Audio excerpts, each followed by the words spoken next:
Jérémie, chapitre 42. Tous les chefs des troupes, Jochanan, fils de Caréar, Jézania, fils d'Osée, et tout le peuple, depuis le plus petit jusqu'au plus grand, s'avancèrent et dirent à Jérémie, le prophète: Que nos supplications soient favorablement reçues devant toi. Intercède en notre faveur auprès de l'Éternel, ton Dieu, en faveur de tous ceux qui restent, car nous étions beaucoup, et nous restons en petit nombre, comme tes yeux le voient. Et que l'Éternel, ton Dieu, nous montre le chemin que nous devons suivre et ce que nous avons à faire. Jérémie, le prophète, leur dit: J'entends. Voici, je vais prier l'Éternel, votre Dieu, selon votre demande. Et je vous ferai connaître, sans rien vous cacher, tout ce que l'Éternel vous répondra.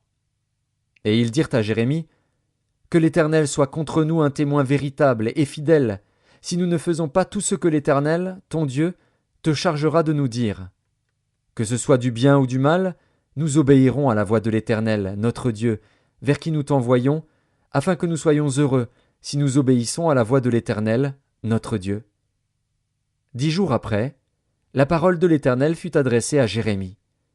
Et Jérémie appela Jochanan, fils de Caréar, tous les chefs des troupes qui étaient avec lui, et tout le peuple, depuis le plus petit jusqu'au plus grand. Il leur dit: Ainsi parle l'Éternel, le Dieu d'Israël, vers qui vous m'avez envoyé, pour que je lui présente vos supplications. Si vous restez dans ce pays, je vous y établirai et je ne vous détruirai pas. Je vous planterai et je ne vous arracherai pas, car je me repens du mal que je vous ai fait. Ne craignez pas le roi de Babylone, dont vous avez peur. Ne le craignez pas, dit l'Éternel, car je suis avec vous pour vous sauver et vous délivrer de sa main. Je lui inspirerai de la compassion pour vous, et il aura pitié de vous, et il vous laissera demeurer dans votre pays. Mais si vous n'obéissez pas à la voix de l'Éternel, votre Dieu, et si vous dites: Nous ne resterons pas dans ce pays, non, nous irons au pays d'Égypte, où nous ne verrons point de guerre, où nous n'entendrons pas le son de la trompette, où nous ne manquerons pas de pain, et c'est là que nous habiterons. Alors écoutez la parole de l'Éternel, reste de Juda. Ainsi parle l'Éternel des armées, le Dieu d'Israël. Si vous tournez le visage pour aller en Égypte, si vous y allez demeurer, l'épée que vous redoutez vous atteindra là au pays d'Égypte, la famine que vous craignez s'attachera à vous là en Égypte, et vous y mourrez. Tous ceux qui tourneront le visage pour aller en Égypte, afin d'y demeurer, mourront par l'épée, par la famine ou par la peste, et nul n'échappera, ne fuira, devant les malheurs que je ferai venir sur eux. Car ainsi parle l'Éternel des armées, le Dieu d'Israël.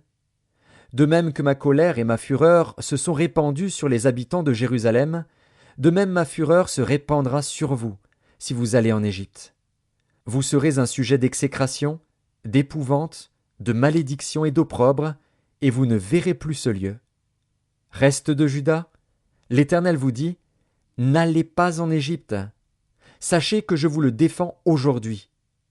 Vous vous trompez vous-même, car vous m'avez envoyé vers l'Éternel, votre Dieu, en disant: Intercède en notre faveur auprès de l'Éternel, notre Dieu. Fais-nous connaître tout ce que l'Éternel, notre Dieu, dira, et nous le ferons. Je vous l'ai déclaré aujourd'hui. Mais vous n'écoutez pas la voix de l'Éternel, votre Dieu, ni tout ce qu'il m'a chargé de vous dire. Sachez maintenant que vous mourrez par l'épée, par la famine ou par la peste, dans le lieu où vous voulez aller pour y demeurer.